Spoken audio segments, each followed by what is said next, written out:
Enough about the top three. Today, we want to talk about a bigger story with the 26 NBA draft class, the guards, baby. Let's get after it. Let's party.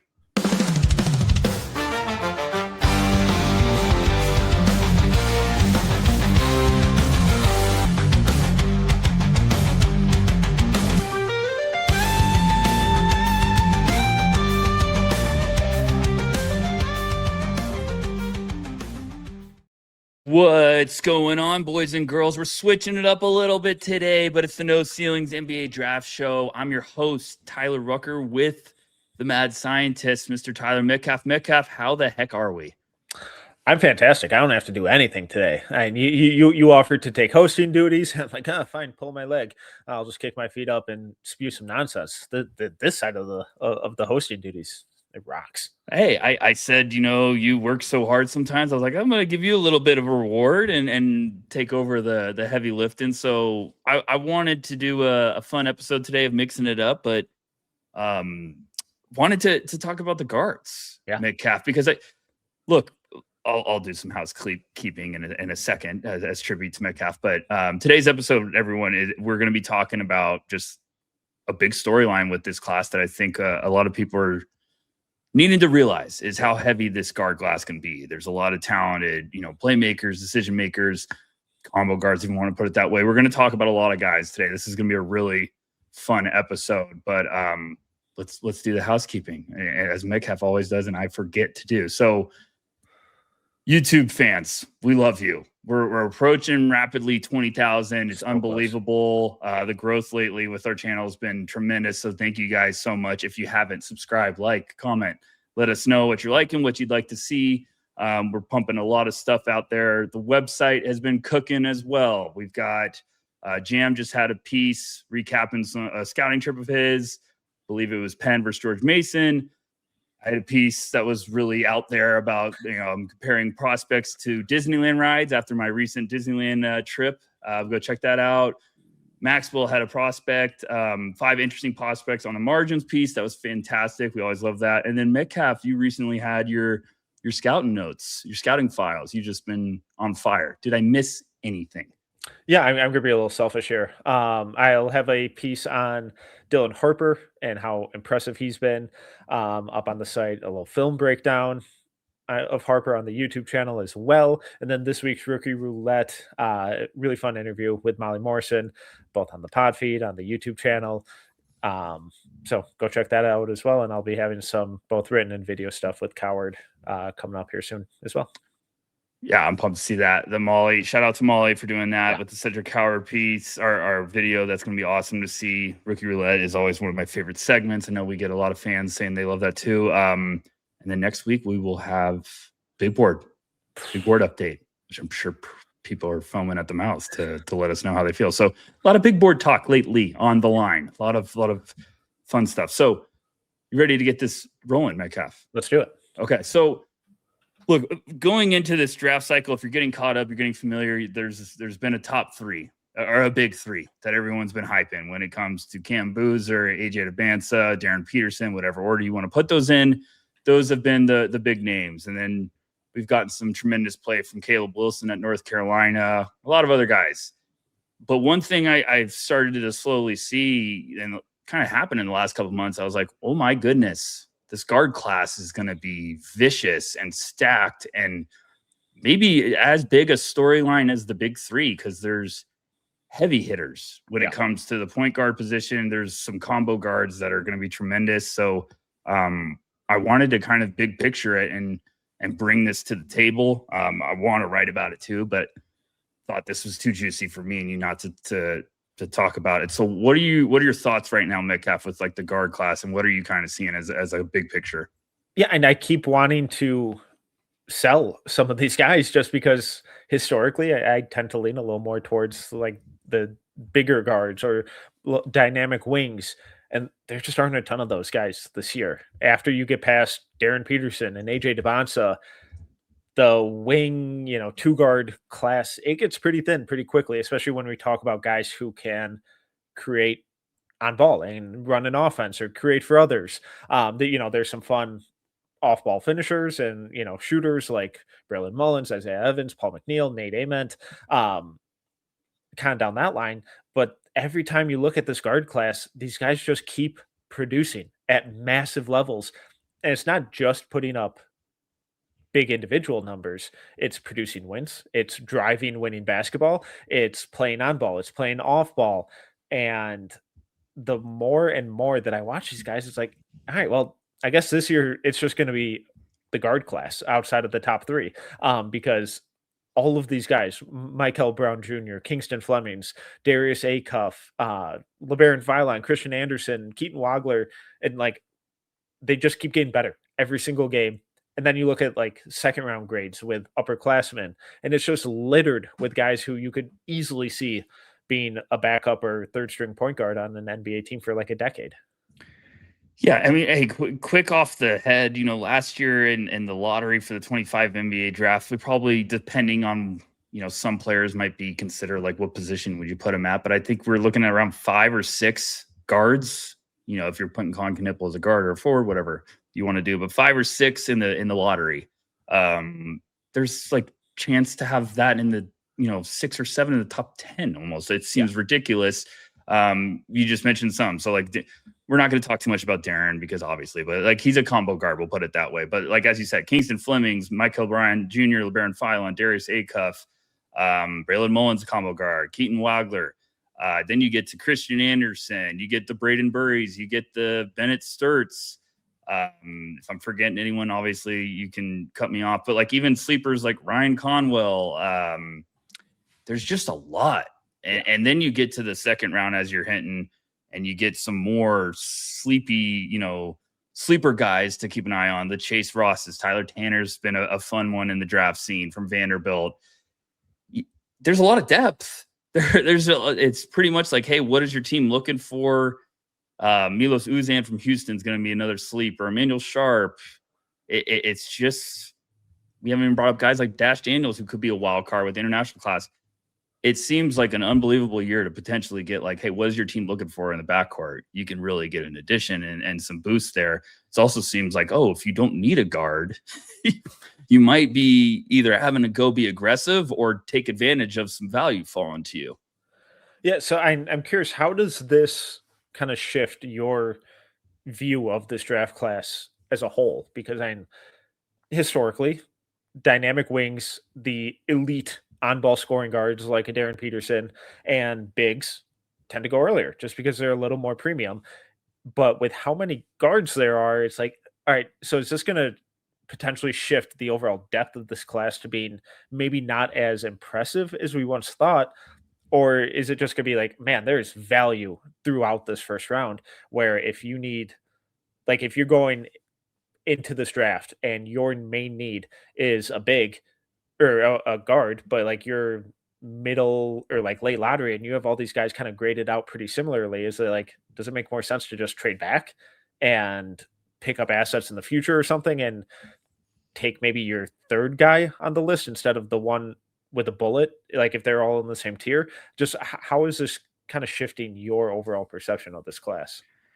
It's kind of funny of how quickly this class is going to be playing into, we always say the NBA is a copycat league. If I'll talk to coaches, I've talked to scouts and stuff, and it's like, hey, if a play is introduced by a team that no one else has run, 2 days later, that'll be in somebody else's playbook. It's a copycat league. So it also goes to with roster construction, and they seeing OKC and Indiana make finals runs last year with deep like depth at the guard position. I think now teams are going to look at that and be like, we need more than 5 guys. We need depth. We need different rotations and looks that we could throw at teams.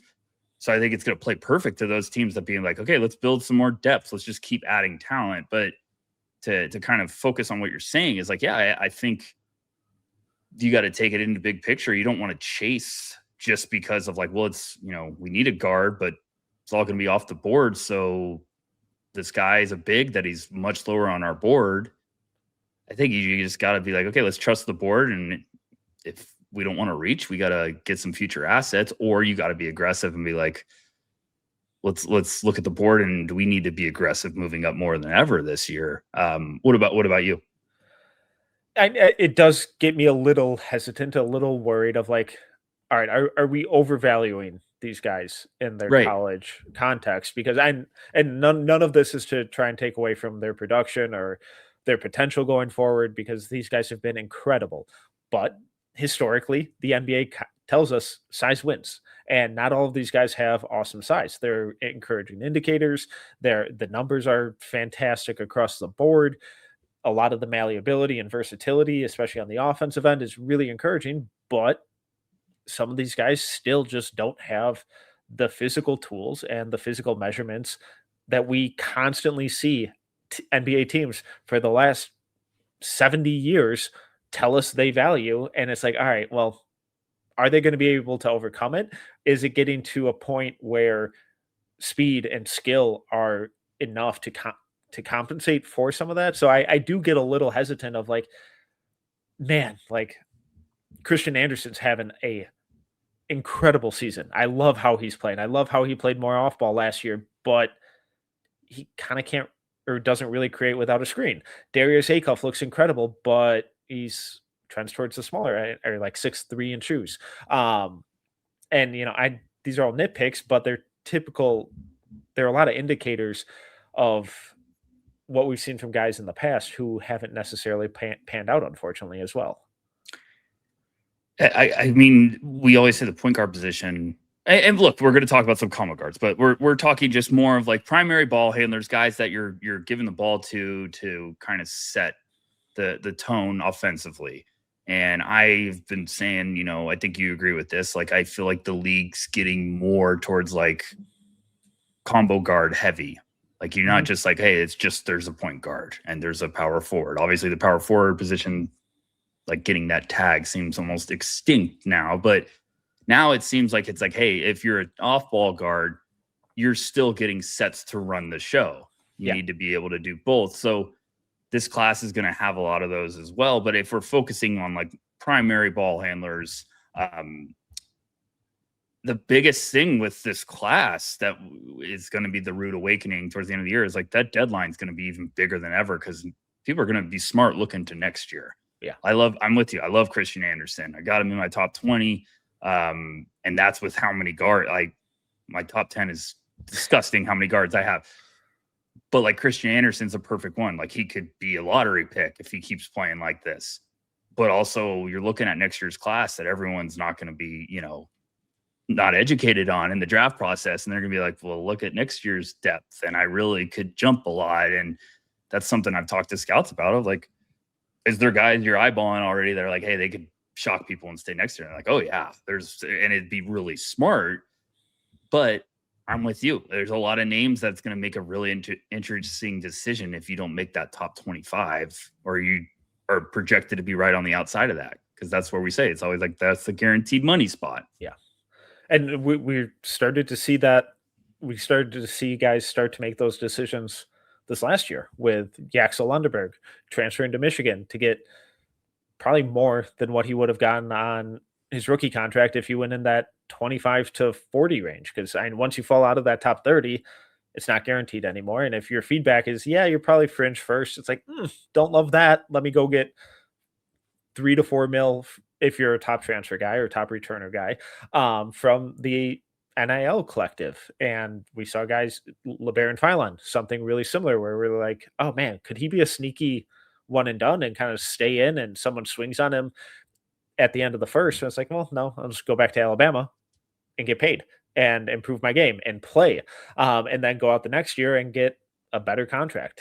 So I think we're going to see a lot of that from these guys because with how deep and how much talent there is in this guard class, not all like a lot of these guys in any other year could easily be lottery picks because of how talented they are in that lead guard spot.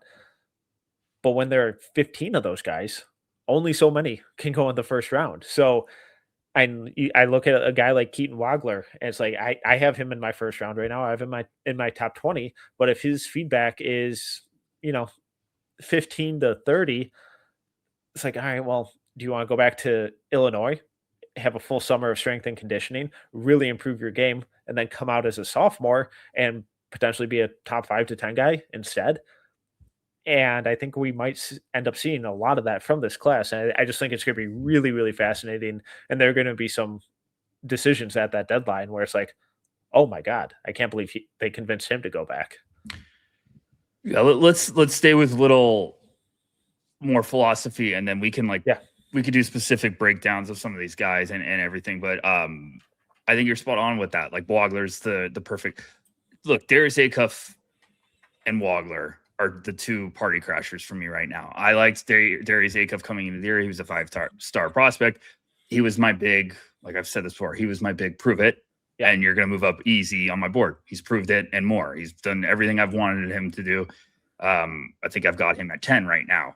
But would it be shocking to you? Sorry to cut you off. No, you're good. Would it be shocking to you if NBA teams, like say he measures at 6'1.5" barefoot at the combine, and NBA teams look at the shooting numbers and they're like, "You shot it well, but I'm not totally confident that you buy it." Like, are you 1,000% confident that his feedback is going to be like lottery lock, or is like, nah, top 25 lock? I think he's a guy I have in my top 10, just to be clear. Yeah, Arkansas fans. I think he's going to be a guy that if he measures like that, be disappointing, but he's going to be a guy that guys are going to be like, he's tough. He gets downhill. He's a rim pressure monster. So like, I think Darius has cemented himself now. It's like, okay, like, and I always remind like people when they ask me about it, it's like, scouts aren't just going off this year. Yeah. Like Darius was a well-known player coming into the year. There's intrigue, but that's the thing now is it's a real wrinkle that you're bringing up, because it's like, well, one team might look at Darius and be like, we really like him, but he was 6'1.5". And then they might look at Keaton Wagler and be like, well, this is 6'6" combo guard that's really young, that's really starting to find his groove. So it's almost like someone could fall, and it's not based on talent. It's based on the competitive depth. Exactly. And it's more of like someone be like, how do you have them this low? And it's like, because there's so many different flavors of the month to choose from in this class right now. And I'm with you. It's going to be fascinating to see who stays. And, obviously, like the elephant in the room, we're looking right now as December or getting ready for the new year. OKC, a team that's stacked with guards in the lottery, has 2 picks right this second. Do they just ring the dinner bell to be like, who wants a guard? Or do they just say, we're still taking guards because they're the highest guys on our boards? I think roster construction philosophy is going to be shifted in a big way, of teams being like, we need to build depth. We need to get more guys. You see the Spurs they took Dylan Harper because they're like, we don't care. Dylan Harper's number 2 on our board. Look how good that decision's made out. They have Steph Castle. Like, we'll see. So any last thoughts, or do you want to just get right into it? Yeah, just last thing, like with the roster construction, and that was kind of something that I highlighted in my piece last week, where I looked at the rapid increase in teams pressing and how much more we're seeing from defenses picking up full court, and how a lot of teams who don't have that traditional point guard, that traditional ball handler, struggle with it. So I do think we're going to see a lot of teams start to pivot a little more towards building up that guard depth, that ball handler depth, but they also have to be guys who can play off ball, who can be a little malleable, who don't have to have the ball to be impactful, but then can also handle the pressure and stay composed under that pressure. Absolutely. All right, we don't have to go crazy in depth, but I wanted to kind of sprinkle some vent, some talk, some analysis on each of these prospects. So where do you want to start? You want to start with Mikel? Sure. All right, let's start with Mikel Brown. And I'm trying to be better about this for everyone that's joining us. We love you guys, but I'm trying to be better about educating and getting people caught up in case you're just jumping in, to the deep end. So Mikel Brown, Louisville freshman. A lot of people thought preseason top 5 pick.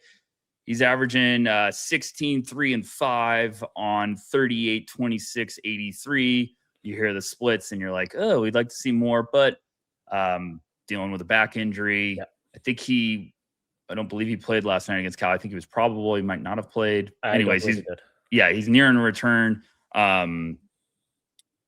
Look, Mikel's averaging those numbers, ignoring the splits for a second. 16, 3, and 5.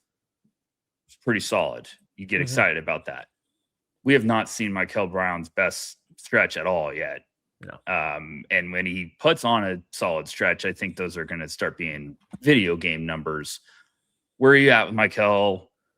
What gets you most excited? Let's do a little bit of like, hey, we can jump into each guard of why they're, what's their selling card or what gets you pumped up. Yeah, and I've loved what I've seen from him. And I think we're getting a fraction of the type of player that he could be, because the guy can shoot. He can really, really shoot. And he has been a little streaky in the past, but he hasn't been able to buy an outside shot this year. I'm not worried about the shot long term, because especially when you look at some of the shot attempts that he's taking, where he's launching from 30, trying to take really tough stuff off of movement, trying to shoot himself out of slumps. Obviously, some of that needs to get cleaned up with the shot selection and whatnot, but it's also a testament to his confidence and his capabilities. So once that shot starts falling, and everything else has been fantastic with the playmaking, 9 assist rate of almost 32 with turnover rate of just 16. You love to see that. And then the big argument that everyone had with him coming into the year is like, well, he's a one-trick pony in terms of scoring. He can't get downhill. He can't finish at the rim. He can't draw fouls. He has a free throw rate this year of 57.6 and is shooting 68.6% at the rim. He's got some serious bounce. He's still growing into his body. He had a huge growth spurt over the last 12 to 18 months. So he's still figuring that out. I don't have any concerns with him long term, short term. Andy's been dealing with a back injury throughout all this. Obviously, we don't love hearing back injury, but I don't think it's one of these debilitating ones that we've seen from the past. And he's one of these guys where I still feel very, very good about having him at 5.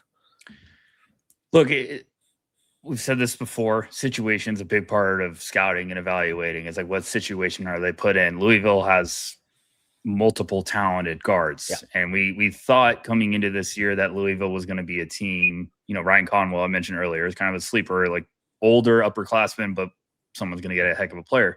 Adrian Woolley's there too, has his ups and downs, but like they're trying to figure it out together.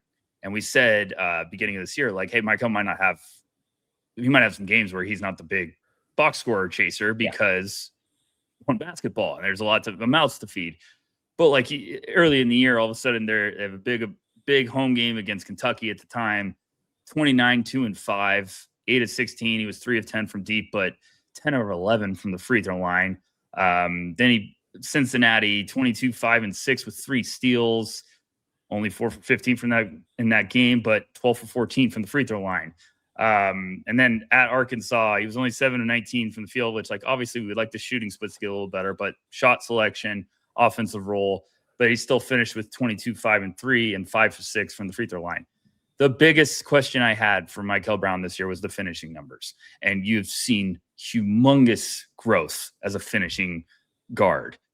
And I'm with you. Like, imagine playing basketball your whole life and then all of a sudden you get 3 or 4 more inches. You'd be like, what the heck? I can do all this stuff now. Yeah. Do I think some of the shot selection needs to get figured out? Oh yeah. Like there's sometimes I'm like, oh, let's calm down a little bit. That's a heat check without the heater going before it. But I think that's a young guard figuring it out. And you've seen some games where he takes one a little early and then all of a sudden his in-game adjustments are like next possession down, he pump fakes, drives, attacks, and you're like, there you go. I like to see that. So I want him to get healthy, and then I think conference play could really get this thing cooking when it comes to excitement about him. Yeah, and just to touch on the at-rim stuff again, I always kind of felt like that was overblown. And the numbers are bad.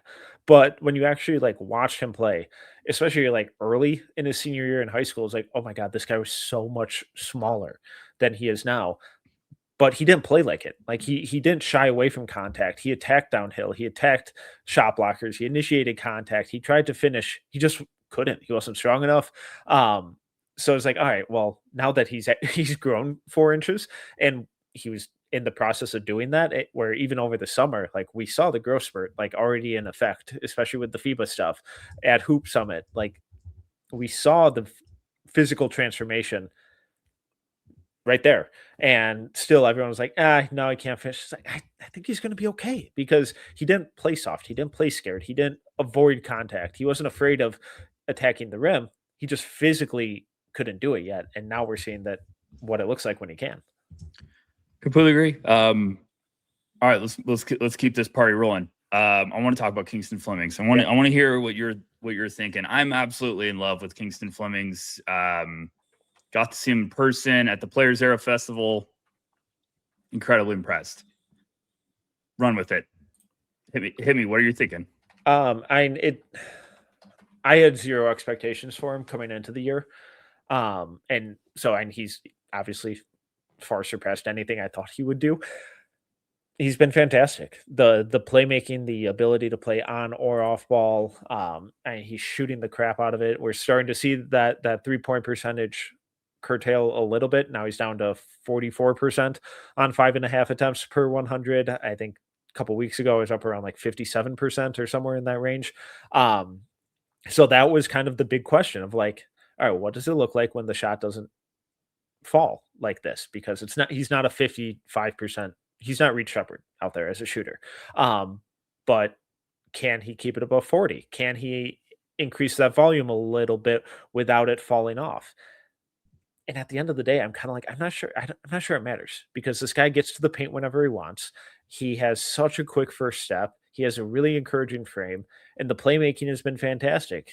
And that's only the offensive end that we're talking about. On the defensive end, he has some of the best hands in the country with deflecting passes, disrupting passing lanes, being really good about like when he's just defending in isolation and a guy tries to either just make the extra pass swinging it or try and make an entry pass. He's so good about locating the ball, getting his hands on it, getting deflections. It's reflected in his steal rate of 4.2, but there are probably 4 or 5 deflections a game that he's getting that don't result in turnovers. So, and it's tough to say anything other than, yeah, he's been awesome. Yeah. He was a name preseason. A lot of us at No Ceilings, we all didn't think he was going to get serious minutes to be a one and done. We were like, hey, this is probably going to be at the top of our sophomore breakout list, but it looks really hard for him to earn minutes. And then it got to a point where like Houston's like, we got to get him on the court and keep him there as much as possible. He's been unbelievable. The start of the year he had was like, okay, he's going to tail off because of how ridiculous the splits had been. First 8 games, he was 15, 3, and 5 with 1.2 steals on 60, 52, 71. Last 5 games, 15, 3, and almost 5 with 3.4 steals on 50, 33, 90. So I like that he's taking care of the ball offensively. You know, the turnovers aren't high. But I love that he's just a smart winning player. He gives me Cason Wallace vibes, but I loved Cason Wallace, and I thought Cason's much bigger and was much stronger at Kentucky than Flemings was. Seeing him in person, I've said this to some people, I was like, he looks bigger than 6'4" to me. It's one of these sneaky frames you kind of see in person, and you're like, you know, if you've ever done this, you're like, okay, you start matching him up with people on the court, and you're like, he's listed at that. He's taller than him. So it's like the lower half looks longer, stretched out. So I was like, okay, he might be more in that 6'4.5", 6'5" wheelhouse. But I just love how Kingston plays the game. I think there's competitiveness. I've loved hearing stuff that, you know, that coaching staff says about Kingston, and then you love seeing what he does on the defensive side of the ball. He just seems like a gamer. So is there any questions you have with him moving forward, or is there a world you think he could be one of the top like point guards drafted? Yeah, it will be fascinating to see what the outside shot continues to look like. But I really don't know what the outside of that is like. What are the concerns? And the only other one that I've seen people mention is like, oh well, he's surrounded by vets and he can pivot off ball. I'm like, that's awesome. I love that. Like that he's malleable, that he can play on ball and off ball, because everyone in the NBA now, you have to do both. If you're only an on ball guy, your value immediately dissipates the second you get rid of the ball, because you're just standing around, you're not cutting, you're not moving, and I get none of that from Kingston Flemings. So yeah, it's obviously a huge benefit to him that on nights where he doesn't have it going, that his shot isn't falling, he can just hand the reins over to Milo Suzan to take over, and he can pivot more into that off-ball role. Spoiler, that's going to happen in the NBA. And the fact that he can do that and still make an impact, still be active cutting, still be a really good second side creator, off-ball shooter, that is so valuable. So I those are the only kind of concerns that I've seen brought up, and I'm not too worried about it at this point. He also just seems like he's made impact in games where the box scores don't scream. And that's the biggest buy for me personally when evaluating. Is like, okay, I always say, what does the off night tell you? And the off night tells me that Kingston Flemings still impacts the game. Versus Auburn this year, he had 22, 5, and 7. He was awesome in that game of 8 of 13. And then Tennessee at the Players Era, he had 25, 4, and 3, and 2. I got to see that in person, and he was 10 of 15 for the game. But that game was like no one on Houston could do anything. They were like giving him the ball, like, come on, carry us. He was just remarkable. And then Arkansas, everyone was excited for that game. Him going against Darius Acuff, he had 21, 6, 5, and 3. Not too shabby. So he gets to the free throw line. I think he just checks a lot of boxes. I'm excited to see what he looks like moving forward as kind of, conference play gets cooking a little bit and see if he can keep delivering. But man, he's been remarkable. I think he's a top 10 guy right now that is just trending in the right direction. Any last thoughts? We'll move on. He rocks. He's good. He's one of these guys. Just don't overthink it. Yep. I love when you say that. Okay.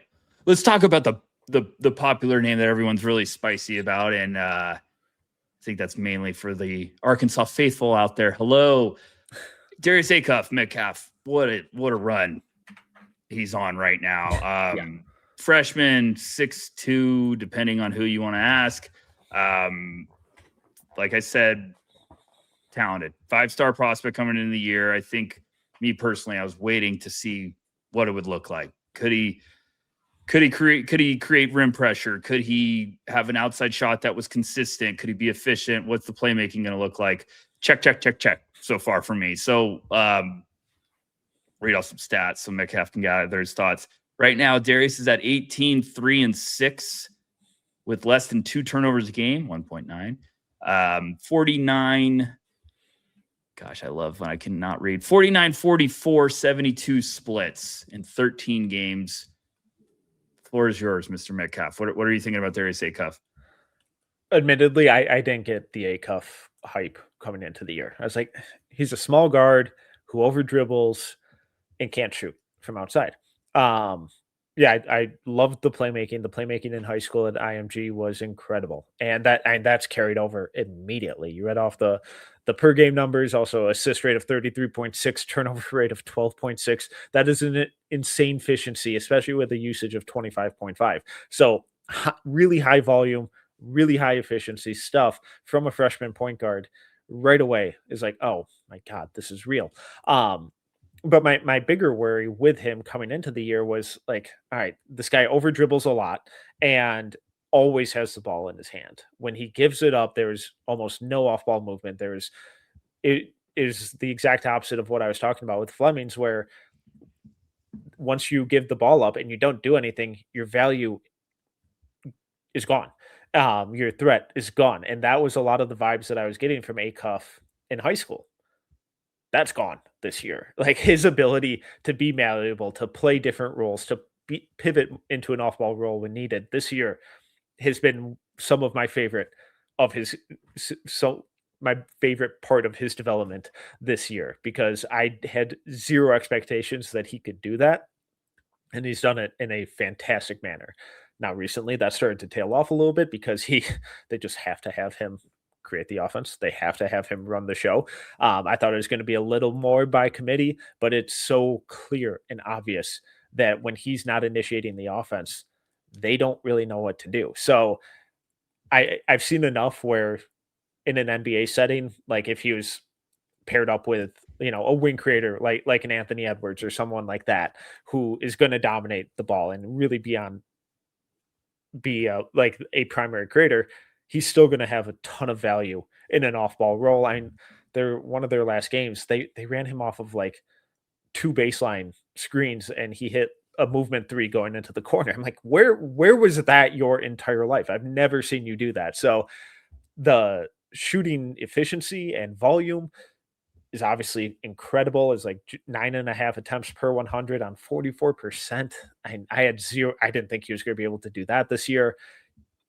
It's another guy where, especially on the offensive end, where it's tough to find any real gripes because everything he's doing, it's like everything he touches turns to gold. He's been unbelievable. You really went down a path there where I was like, oh, Arkansas fans are going to be throwing something at the TV. No, so hopefully see, I lured him in, and it's that good old bait and switch. Like, oh, look at this, they're going to get pissed. No, but I'll back you up on this because me and you, we see eye to eye with a lot of prospects, but we also have times where we're aggressively like, come on, what are you talking about off the air? Where we're like, you got to go watch him again and stuff. And this was another prospect, like me getting ready for the year. I had him late first because I was just like, I just need to see it. Because what I'm getting at is when you're an evaluator, you have a type that you struggle with. You have a type that you're really cautious about. And it's not anything against Darius Acuff. Like, this is a type that I think a lot of us struggle with is like, you're like, okay, the high school tape we always say is really tough to get an accurate feel because most of the time the guys are dominating off of, move 1 or 2. And then in college, it's like, oh, now they have move 1, 2, 3, 4, 5 that they could bring out at any time because they didn't have to use that all the time in high school. Not to say that Darius didn't have, versatility in high school. Calm down for the diehards out there. But with Acuff, you're seeing so much versatility. And that's what I was like, I need to see that. Are you going to just be a playmaking, like a pass first guard? Or do you have this offensive multi-level creation ability? And I was like, he's going to the right coach. He's going to the right developmental place, when it comes to Calipari and guards. So I just wanted to see that. And oh my gosh, have we seen it? Like it's been great. You could have questions about the size. You could have questions about like verticality. The kid is a rim pressure god. He is unbelievable at getting downhill, making you react and collapse, and then finding people all over. And I wanted to read off some quick stats just to show like how impressive he's been lately. His first 7 games of the year, he was around 17, 2, and 4 on 46, 45, 76. His last 6 games, he's at 20.3 points, 3.8 rebounds, 8.2 assists on 52, 43, 70. And that's, that's games against Texas Tech, Louisville, Houston. Yeah. So Acuff just keeps taking his game to another level. He keeps impressing, but it's the efficiency, it's the playmaking, it's the comfortability with his game. And like you said, they just keep doing stuff lately. We're like, gosh, you're doing this now? Like the movement 3, I know exactly what you're talking about. I was like, what? You got this going now? So, you asked earlier, like, hey, could I be surprised if he goes a little later? I think if his numbers tailed off a bunch. Like if there's really falls off a cliff in the second. The shooting, the turnovers come in. Like, if he just has a cold stretch. Or like, okay, so what about this? So like we're seeing DJ Wagner struggling in the point guard minutes. Malik Thomas is struggling in the point guard role. Which they are. Like right. Arkansas fans, they are. Right. So now defensive schemes, as we get into conference play, if defenders are like, all right, we're just going to blitz the crap out of the Acuff, out of every pick and roll. We're going to play ball denial off ball. Once he gives that ball up, he's not getting it back. We're going to force everyone. We're going to send limbs. We're going to send size. We're going to create chaos in his vision and make life miserable for him. In those situations, with that context, the turnovers are inevitably going to go up. The shooting's probably going to fall off. Is that going to make you more worried? Or is it going to be the kind of context where it's like, okay, well, opposing teams are treating him as the end all be all, and there is no counter for this team? I think I think he's built to welcome that, because I think he's got the strength and he's also the playmaking. Yeah. So he's going to be like, I think if you try to take him out and you're trying to double him and stuff, he's just like, I'm going to pick you apart.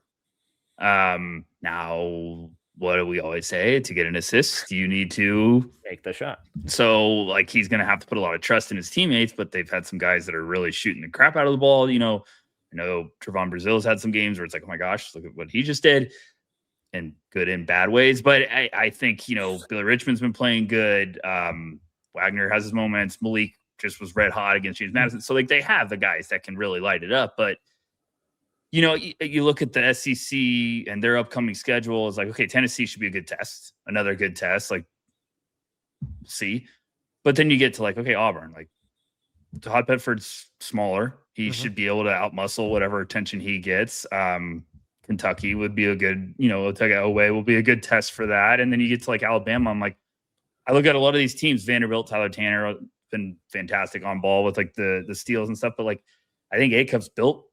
That's the advantage we say. Like, yeah, we could obsess with height, but also what about the frame? Like, he's built to take on and dish out some punishment. So I think the number's going to cool off a little bit because he's averaging almost 24 and 8. Like, which is how could they not? But the playmaking jump is so loud to me right now that it's like, okay, you're really seeing this is a table setter that also can make you pay with his scoring. And I think that speaks very loud to his draft stock.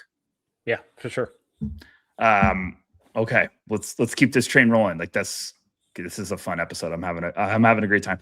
Talk to me about Labaron Philon. Why am I the only one that seems to like him in the whole world? I'm kidding. I love Labaron Philon. This is exactly the year I was dreaming for from him.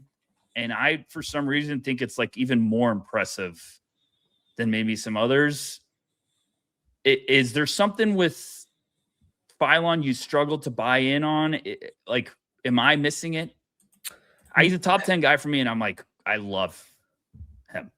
I love Philon.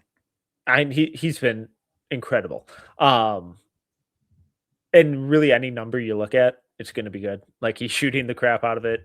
The playmaking efficiency and volume is fantastic. So this is more aesthetic or just me nitpicking or just feeling like something is just off a little bit. And I have him at 15. So it's not like, gosh, dang it.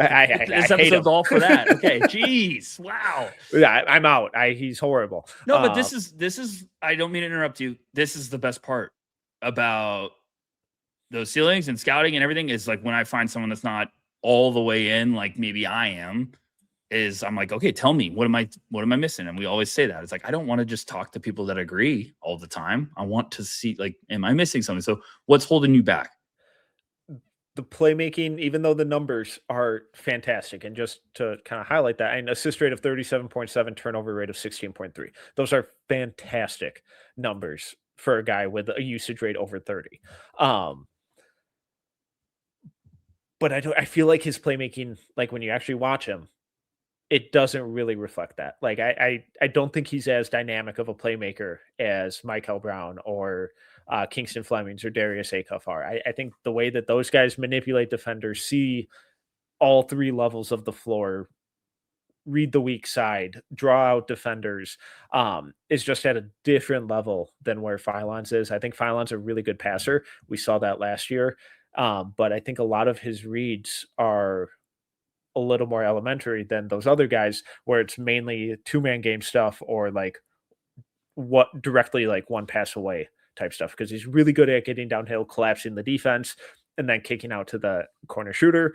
But I don't feel like he's manipulating defenders and constantly creating advantages like those other guys are, but more so taking advantage of the opportunities that are there for him, if that makes sense. Yeah, look, probably should have started off with this. The fascinating part about this guard class right now is like everyone has their own cup of tea. I think Philon's more of that bucket getting that can bring out the playmaking. Acuff, I think, is a fantastic playmaker that also can hurt you with scoring. Mikel Brown's the lethal upside, like volume scorer from that could just, hit it from the parking lot and like versatility as an offensive weapon. And they all have, impressive handles and can, weave their way through traffic. But I think everyone has their own type of specialty area. Philon, I always am like, oh gosh, he can make people look silly with how he can score and so slithery through traffic. He could stop on a dime. But I understand what you're saying. I feel like there's a lot of playmaking stuff where I'm like, it's reaction to the last, like, oh, I got cut off, but now there's an opening. So I think he's a good reactionary playmaker. Yeah. He's just one. It's funny. Like, I love Kingston Flemings. I love what I've seen from Darius Acuff. And I think a lot of people are pumped about those two right now. And I'm like, I just always feel like Philon's the one that's like lurking behind the scenes. Like, he's 23, almost 23, 5-5 in his last 5 games on 50, 40, awesome. 80. Like, it's unbelievable. So it's just, this is my problem that I always ask myself with a guy returning. Is I go into the offseason after evaluating him and I'm like, what do I need to see? If that guy delivers, why am I hesitant? Because I'm like, well, if he does exactly what I want to see, why am I all of a sudden thinking of new things? You know what I'm trying to say? Yeah. Like, I mean, like, am I overthinking it because I really wanted to see Philon improve as a shooter this year? Check. He's huge check. Like, that was my biggest thing for him. I was like, is he taking a step forward and is the shot consistent? Huge checks. So I'm like, well, what? I guess that's where I get like, what am I pausing on? Yeah. And so I haven't, go ahead. I also feel like the defense has taken a pretty big step back. Like last year, I thought he was one of the best guard defenders in the country. I don't get those vibes at all this year. Now, obviously, that transfer of energy and like what he has available, that shifted a lot because on offense last year, he didn't have to do much of anything in terms of creation. So maybe that's the issue, but still an issue. And when like a skill falls off as precipitously as it has, that worries me a little bit. So now it's like, oh, I just kind of need to rethink who he is as a player? And he's super talented. The scoring, the 2-man game, all of it's been so impressive. You threw out the term reactionary playmaker, which I 1,000% agree with. And that's really valuable, but to what level? And that's where I kind of get hung up. And, right now he's giving me a lot of kind of Keontae George vibes, who's taken a major leap this year and is looking like people a really good draft player. That third yeah, now. Yeah, so maybe this is the wrong argument to make, but it's not like Keontae was lighting the world on fire right away. So it's like, all right, if we, even take it, scale that down a couple more tiers, like, is he Jordan Clarkson, who's a really good player, really good career, but do you want to take that at 8 or 15? If I'm getting him mid-teens, I'm super excited about that. But again, he's another guy, like we've talked about with all of these guys. We now have substantial sample sizes of him playing on ball, creating everything, and also playing off ball and being super effective in that role too. So there's probably some more underlying malleability and versatility that I'm not properly factoring in yet as well. No, I think it's a look. We're getting to the midpoint of the year where this is the real questions you look at moving forward, and I think you're spot on. We always say like situation matters, everything, context. His usage is up from last year. It was 20.9. Now it's 30.7. Like, you can look at the advanced numbers. You're spot on with the story. Defensive, advanced metrics are all down. Not at an alarming level, but you also see like, oh, the assist percentage it's more is so just like the effort and screen navigation and ability to contain drives and that kind of stuff, where it's like, man, you're getting blown past a lot more than you were last year. And what your counter to that was like, but is it also just the offense? But now the usage is at like 31. Usage is up 10 points, and look, like, his assist numbers are skyrocketed, but also like, what I like to see is like, yes, his minutes, he's up about 4 more minutes a game, because we saw like, okay, like Mark Sears is gone. Now it's going to be Labaron Philon running the show. Huge jump in scoring. The turnover numbers per game are up, but the turnover percentage is down. Yeah. So it's like, you love to see that, because you're like, okay, well, obviously the turnover is going to be up because he has way more responsibility and usage, but love to see that. So I've loved a lot of what I've seen from Labaron Philon. I want to see it just can stay consistent for the rest of the year. But I'm with you. Like the defense, And that's always the biggest thing too with scouting is I always get nervous about is like just a huge jump offensively. And then I start getting really like picky about the defense. And I'm like, well, if all of a sudden he's going to be a rookie and like way more balanced. And you're just like, oh gosh, it was just because of the role at Bama. We'll see. Any last thoughts? And then I want you're going to pick the next one. You get to dealer's choice because there's so many guards we can talk about. So is there anything you want to talk I feel like we got to go Christian Anderson at this at this rate. Yeah, we got to go Christian Anderson. We're cruising. I know our boy Nathan Grubel will be excited about that. Draft deeper. 9. He's pulling his hair out. It was like you guys waited 50 minutes to get to my sweet prince. How dare you? Yeah. Whole town knows Frank. Okay, to talk to me about Christian. I like him a lot. Mm-hmm. You're onto something earlier though, because I like him a lot, and I constantly, I have him in the top 20, and I constantly watch him, and there's just times where I'm like, man, he could play. Yeah. And I love the way he plays, and like, you want to talk about a guy that could just take over a game, go watch the Duke game, and like Christian Anderson could literally just everybody get on the train. We're rolling. But I'm also like, there's a lot of prospects I'm already looking at, and it's not, Christian Anderson just only, but there's other guys where I'm like, man, next year you might be going 10 picks earlier if you wait one more year. I'm not saying Christian needs to do that, but where are you at right now with him? What would you like to see moving forward? Because this is the guy that you preseason were like, this guy could explode because of you talked a lot about his FIBA showing for Germany and how great he was. He's carried that over for Texas Tech, and it's taken a big step. So where are you at? Really like him.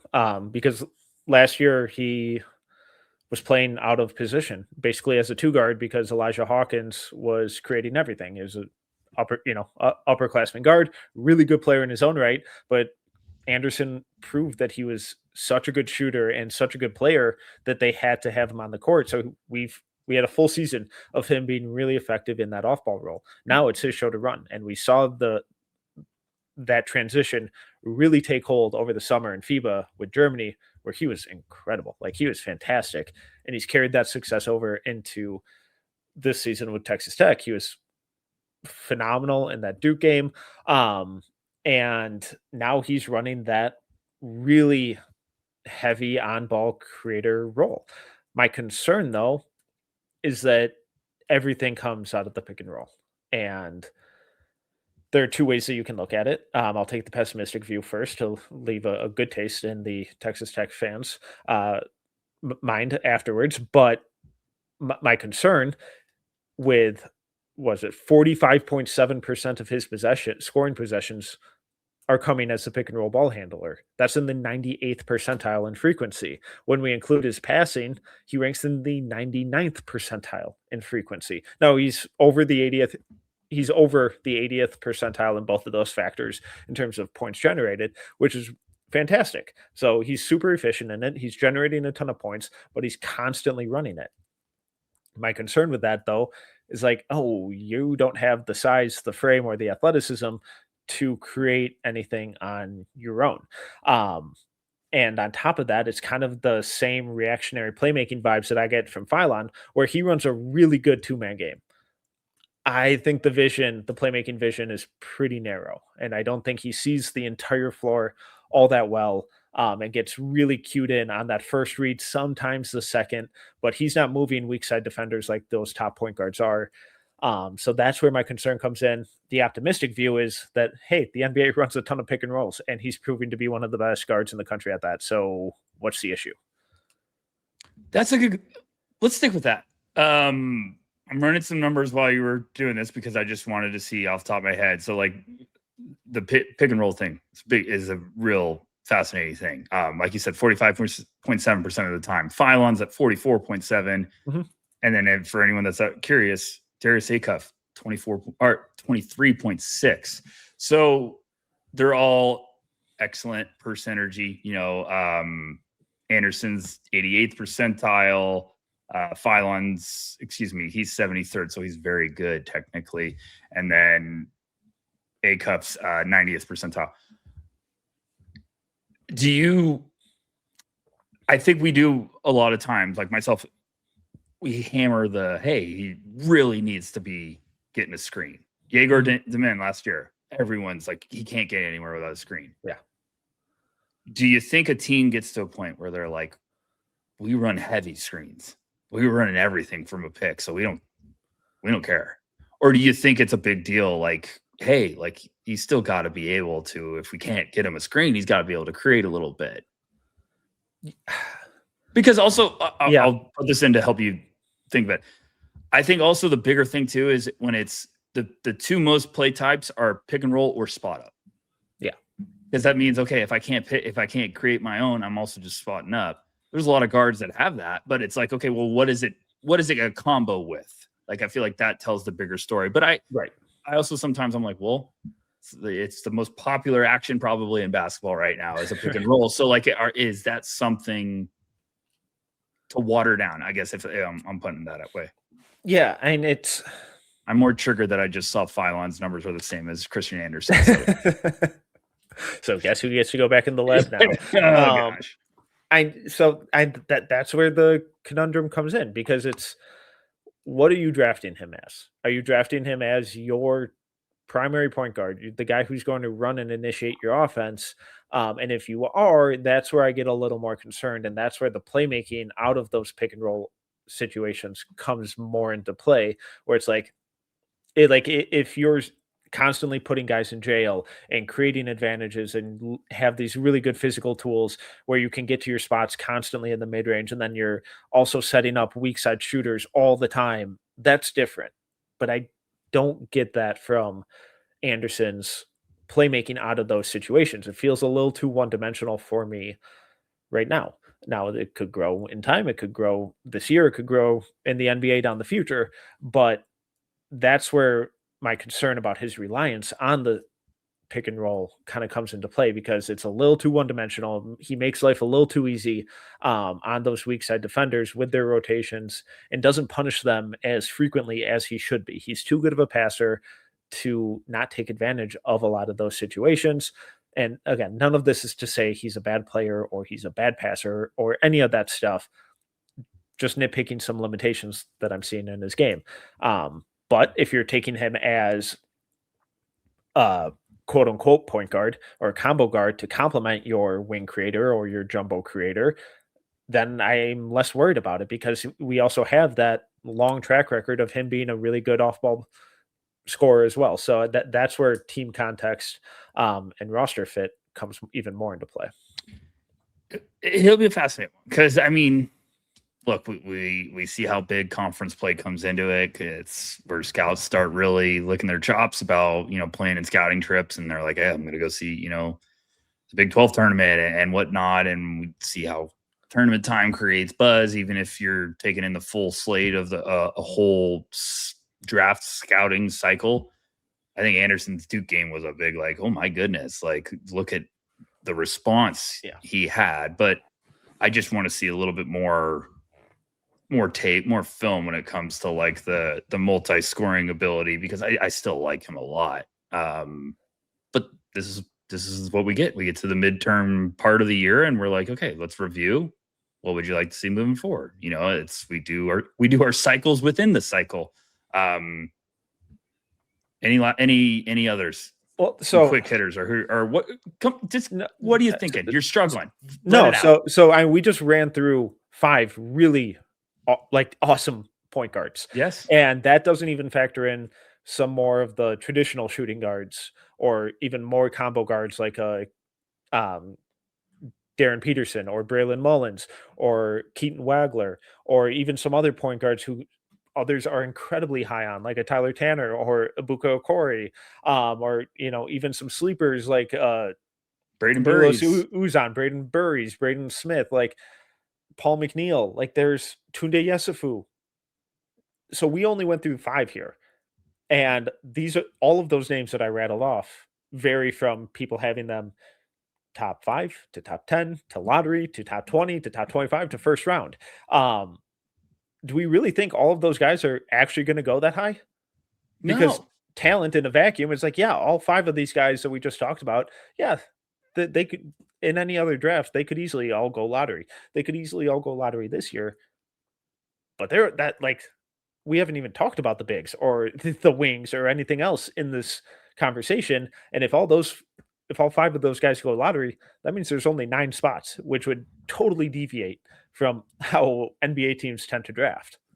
I had a spot on my big board. I have five straight guards, and you kind of stop and you look back and you're like, when okay, that happens. Is this like you kind of stop to be like, do you really buy this? And then I'm looking and I'm like, yeah, I do. And now I'm not saying they're all point guards. Like I have Mullins is in that mix. And then like right after that is I think Keaton Wagler. So I couldn't fight the guard fix for too long. So I'm with you. It's like not all these guys might get drafted that high. And also it's a tough thing. Like everyone has a different preference with their big board.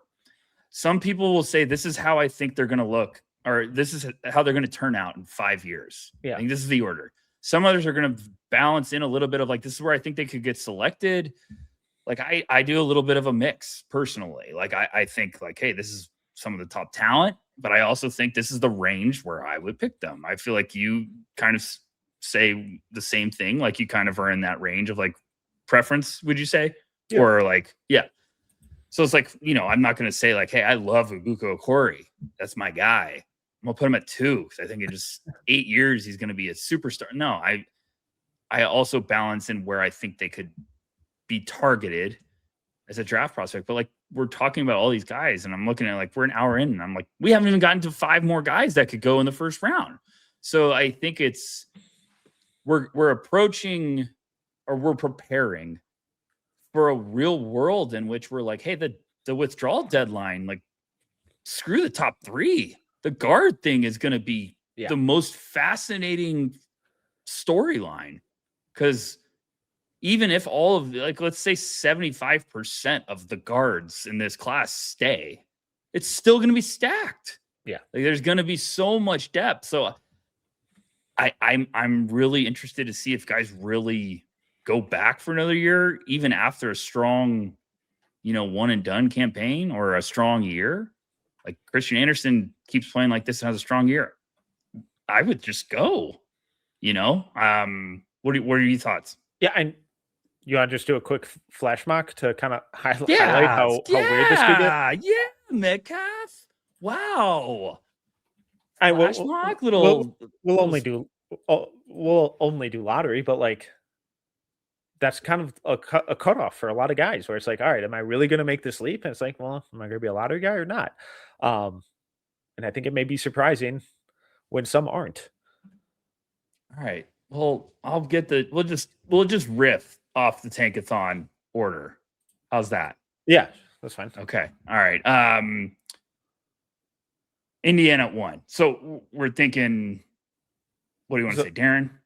Yeah, let's just alternate picks. And I'll also shout out to Todd McShay and Steve Mensch, who I'm directly stealing this from. We're 100% stealing this from. Well, okay, so you get first pick, go. All right, Darren to Indiana, easy. Okay, I'm gonna say I'll say AJ to Washington. I just did a mock and I put Boozer at 2. So let's do AJ Washington. AJ Washington. Okay, I'm gonna go Boozer at 3 to Atlanta. Okay, well, whatever we did, those 3 are in the top 3. So now we're 4. Sacramento. Caleb. I will say it's Caleb. Okay, now we're at 5. So any temptation to go Mikel Brown there? Yes. And there's temptation for me to go Kingston Flemings there, which I know is like, wow, but I would see that. I would think Kingston is more of the type of guard that they have been searching for. I think Mikel Brown would be a swing. I also think we're entering a world in which you can't pass up Caleb. Agreed. So so I have Brooklyn at 5. Yeah, of course. Just took 1 billion point guards, of course, last year. And my board right now, top 3 players in a tier of their own: Mikel Brown, Kingston Flemings, and Jay Acquaintance. Do I really? I'm not sure if the fan base would stand for another guard going there. Well, what's the best a best friend for a point guard?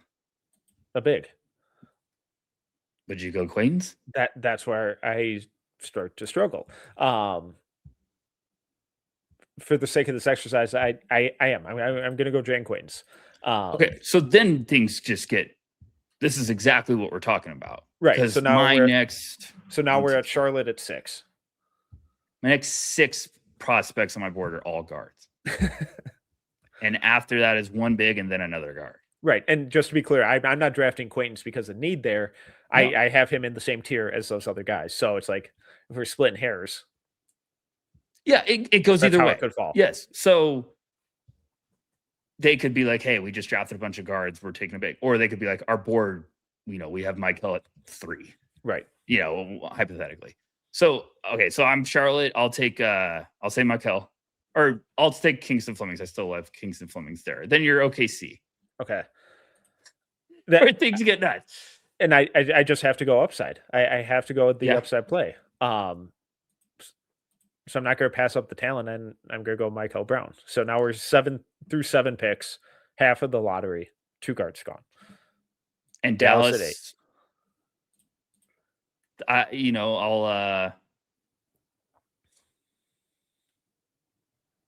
I think they would go. I think they would draft the. I'll go. So really, okay. So even with I would go Acuff or Philon. Even with the return of Kyrie, even with the emergence of Nembhard. Okay. Just you need depth. I mean, look. Well, what's the other direction you go there? Braylon Mullins. Right now, Mullins. I think that's rich for.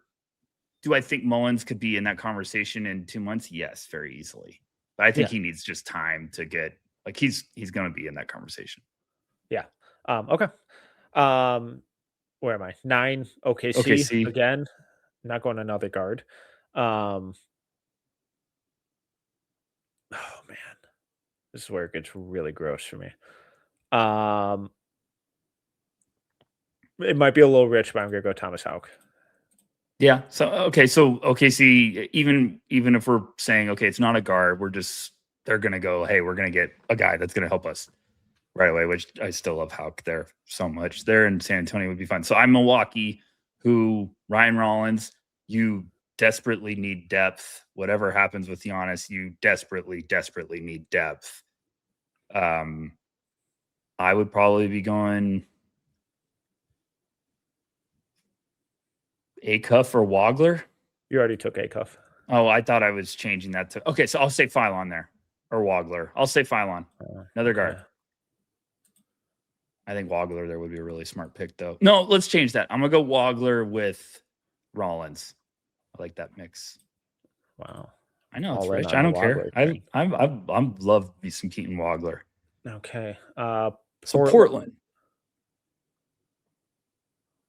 I'm gonna go Yaxel. Really like that fit. Okay, so Yaxel's off the board. Now we get the Spurs. Not probably taking a guard. I'll say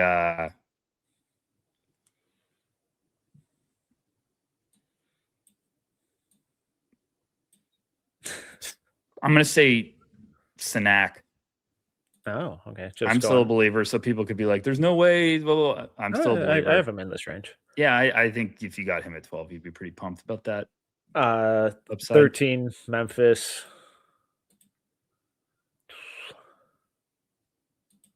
Oh, boy. Memphis is tough because we always want to say the same players. So every time we do a mock, I try to go different ways. Yeah, I mean, I'm going to mix it up a little. Go for a guy that they've had a similar type of guy that they've had a ton of success with. Just a monster big. I'm going to go with Daimara. Okay, if they draft the Daimara with Edie, I'm gonna say that we need to stop the league. That would actually be really funny and awesome and kind of work together. Have you seen their numbers with Edie on the court compared to not? It is outlandish how good they are with him on the court. So then Chicago at 14. I mean, I don't think they're going to go guard, but I get Mullins makes sense there. Gosh, I never know what the Bulls are going to do. Yeah. We'll just say Mullins. Sure. Okay. So we went.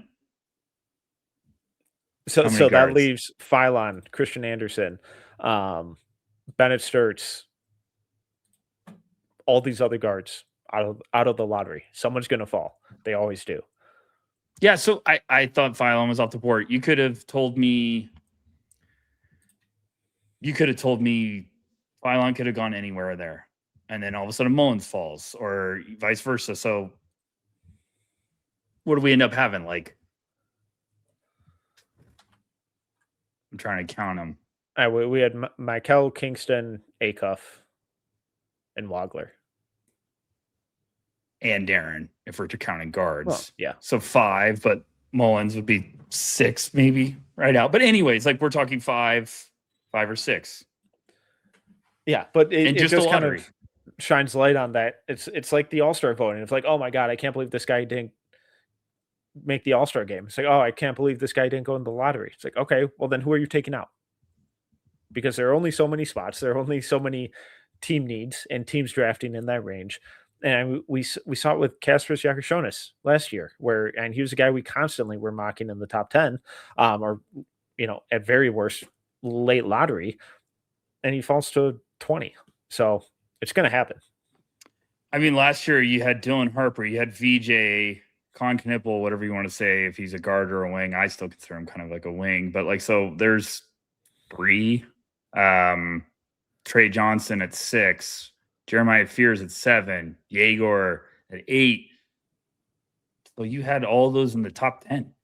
And then you don't really get a natural like point guard until about 18 with Walter Clayton. And then as we see a lot of times with the drafts, you get then all of a sudden it's a run of like, oh, someone took a guard. We got to go get a guard. Like get 3 straight. So look, we brought up all those guys in that flash mock, and we're not even getting to some of the heavy hitters that could like start another run. And so I just think that's going to be a fascinating thing to look at moving forward of like, hey, this really could, Braden Burries keeps playing better. Maybe he's another name that climbs. Christian Anderson could climb back up. He didn't really get to touch about Bennett Sturts, but like, there's just a lot of names. Yeah. Well, like, it's a fun one. Any last thoughts, Metcalf? No. Okay. Well, I can't end me hosting without starting a party at CAF. So we have to go to the No Ceilings green room, folks. Vibes. I've never been able to host a green room, so I'm really excited about this one. The No Ceilings green room, where it is not our big board rankings. It is not our personal. It is based off vibes.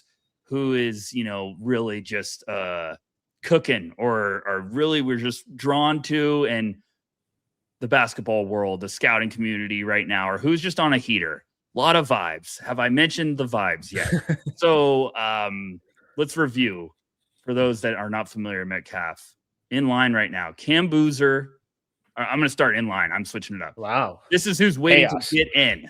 Cam Boozer, Kingston Flemings, Thomas Houck, Keaton Wagler, Tyler Tanner, Christian Anderson, Joshua Jefferson. In the green room, they're having a blast right now. This is who's in. I can't believe this list. Koa Pete, Caleb Wilson, Labaron Philon, Cameron Carr, AJ DeBansa, Darius Acuff, Yaxel Lindenberg. If you're not familiar with the No Ceilings green room, it's not like the green room at the NBA draft. This is, something you got to one. We have standards. We have standards. Yes. It's not just only everyone exclusive. Gets in. You've got to earn your way in past the security. If you're hurt, you are automatically out of the green room or automatically out of line. If you come back from an injury, you have to prove you're healthy. You can't just be in there and all of a sudden everything's fine. Did I miss anything? I'm so excited to be hosting this right now. Okay, no more than 14 get in. No more than 14 get in. No more than 14 get in. We nominate one person to get in every week.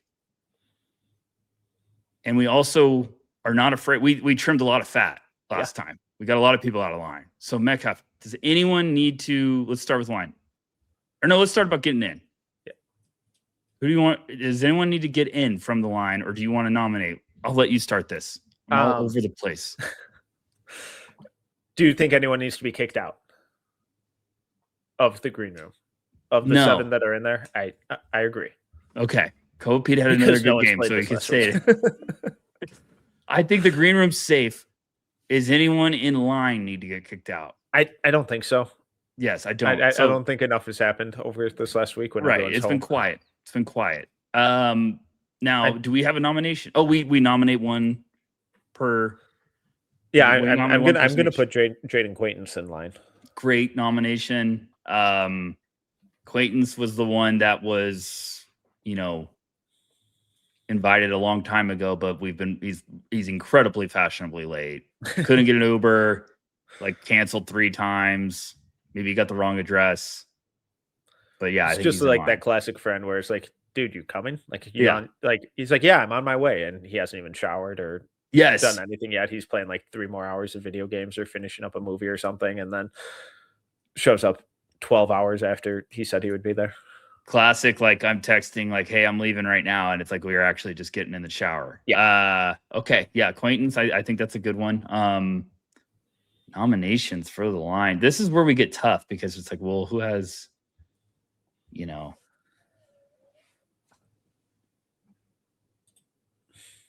we kick Mara out of line? Yeah. Wow. You can put it back in. No, I don't. We don't like to go backwards. I'm going to nominate, we don't have any teammates in, do we? I'm going to nominate Henry Visar. Okay. For line. He's been so good. He's been awesome. His film is even more exciting to get caught. It's a shame he can't rebound. Oh, yeah. Wait. Funny. Looks really good. I think he's going to. He's awesome. Yeah, he's great. So, okay. So we got. Last year. Yes, he should have.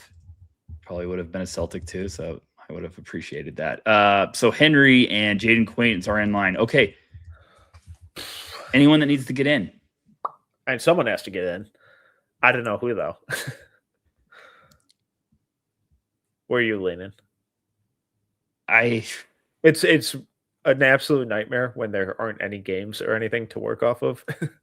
So is this the time where we're like, hey, Cam Boozer, just pedigree alone, you're in? Or do we go Kingston Flemings, courtesy of the guard episode, your time to shine? We just spoke glowingly of you all episode. Here you go. I think there's Christian Anderson is the buzz still riding high after that Duke performance. I think this is a nightmare green room episode because I think that we legit could make an argument for 5 guys to get in. Yeah. I think Cam Boozer could get in because when is he we would just keep making this joke every episode, which I sort of want to just keep it going. We were like, well, if he's not in now, when is he? He could get in after he wins National Player of the Year. But then when they lose in the Sweet 16, he's gone. He's out. Kingston Flemings, I feel like if he's not in right now, it's okay, well, the buzz cooled a little bit, so maybe he's not. Keaton Wagler, is it going to get much higher with his vibes? Christian Anderson, just unbelievable vibes. Joshua Jefferson's been the monster that no one's appreciating enough. And then, Quaintance just literally had, the world in the palm of his hand for, 48 hours. So I don't know. But Quaintance just got in line, so yeah, I'm going to say no. I'm going to say no to Quaintance because I think he only has 2 games back, so need another one, at least one more against a real opponent. So I think Quaintance is good in line. I don't think he gets to walk right in. Funny personality to have in line too. Anytime you get almost a 7-footer in line with, that type of hair, it's pretty funny. Talk to me. This is a tough one. I'm going to rule out Hauk, Wagler, Tanner, and Jefferson. So okay. I'm kind of torn between Christian Anderson, Flemings, mainly. But I could hear an argument for Boozer. I think the Boozer. But you also just dropped Boozer from. You moved him out of your one spot. I get strays from this. So, Boozer it's more funny now that he's just in line. Yeah, I kind of want to see how long it goes. Flemings and Christian Anderson. If Christian Anderson doesn't get in right now, I don't know if the vibes are all time high. He brought Duke, or he brought. It was an insane second half. Tech back against Duke at Madison Square Garden. How can we?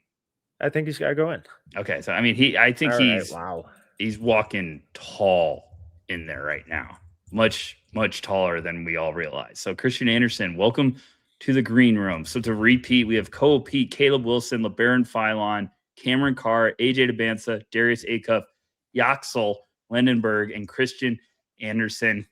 This is the most ridiculous green room we've ever had, and I love it. In line, Cam Boozer, Kingston Flemings, Thomas Hauk, Keaton Wagler, Tyler Tanner, Joshua Jefferson, Henry Vasar, and Jaden Quaintance. Incredible. Fantastic. Metcalf, what a time. So that's it. This was a great episode. I'm pumped we did this. A little lengthy, but thank you guys always for the support, for checking it out. Please rate, review, leave a comment, all that good stuff. We're rapidly approaching 20,000 on YouTube. Thank you guys so much for the support of the years. The train keeps rolling. It's never going to stop. For myself, Tyler Rucker, he is T Metcalf. Make sure you guys check us out. NoCeilingsNBA.com. We'll have plenty of good content coming in the next coming weeks. Until next time, you guys take care. We love you. See ya.